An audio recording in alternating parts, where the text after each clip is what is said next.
Family tree के अंदर ही जो मैरिज हो जाती है, उसकी वजह से भी क्या कई सारी कम्युनिटीज एक्सटेंट हुई हैं?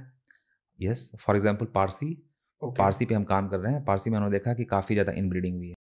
पारसीज़ बहुत कम नंबर में आए गुजरात में, और उसके बाद उनका नंबर काफ़ी बढ़ा ओवर लास्ट 1200 ईयर्स।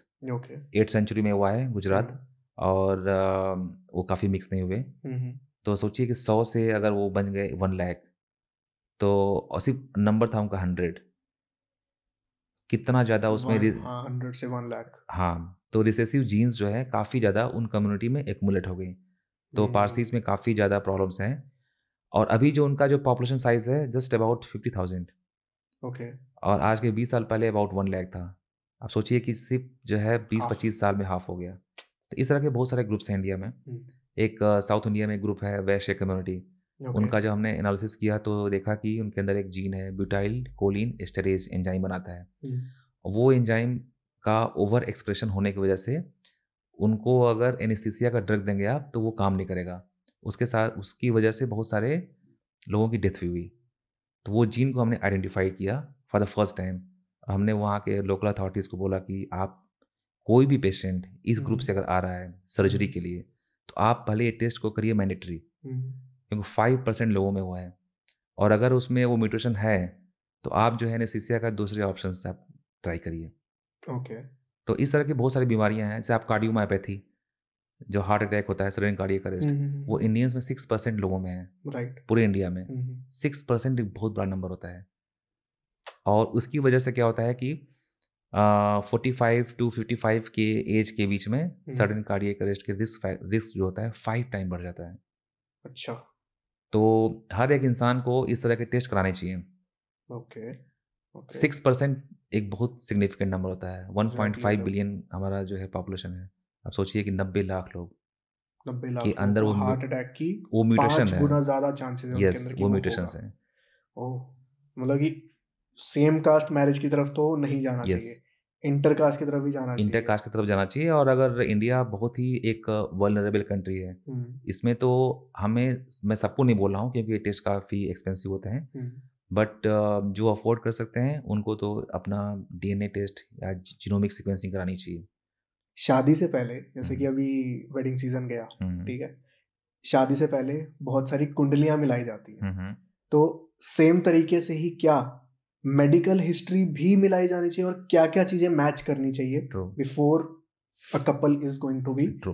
देखिए, जो कुंडली मिलाते हैं उसका भी एक साइंटिफिक बेसिस है, गोत्रा का एक साइंटिफिक बेसिस है। जी। वो बनाया गया था कि आप जो है ज़्यादा जेनेटिक डिस्टेंस बढ़ जाए, ओके। क्योंकि सेम गोत्र में जो जेनेटिक डिस्टेंस होती है कम होती है। राइट। डिफरेंट गोत्र उसमें भी देखते हैं कि 2-3 जनरेशन में उस गोत्र में शादियाँ ना हुई हों। तो इससे काफ़ी हद तक जो है हम अपने आप को बचा पाए अभी तक।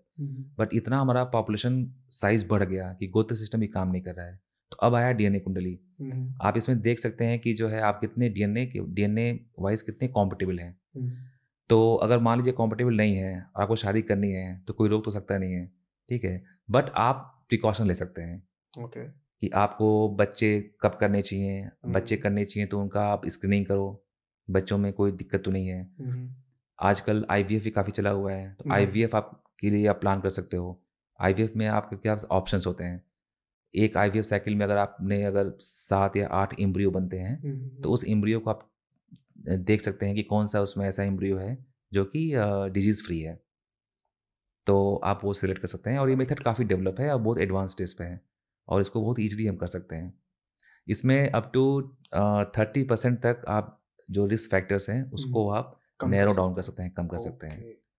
तो ठीक है। इस तरह के डीएनए टेस्टिंग से या डीएनए कुंडली से आप बहुत हद तक आप नेक्स्ट जनरेशन को बचा सकते हैं। ये तो हुआ तब जब हमें हुँ, इंडिया के अंदर ही इंटरकास्ट मैरिज करनी हो, या फिर हाँ, तब हम ये वाली चीज मिलाएं। या but if a person from India hmm, hmm, is planning to marry someone out of India, हाँ, फॉर हाँ। एग्जाम्पल पंजाब में जैसे एक हुँ, हुँ, कल्चर है कि हमें कनाडा जाना है, हुँ, हुँ, वहां जाकर वो लोग, मतलब होता है वो लोग इंडल्ज होते हैं हुँ, हुँ, विद, मतलब फ्रेंड्स वहां पर बनते हैं तो एक बार दे हुँ, हुँ। Mary, right?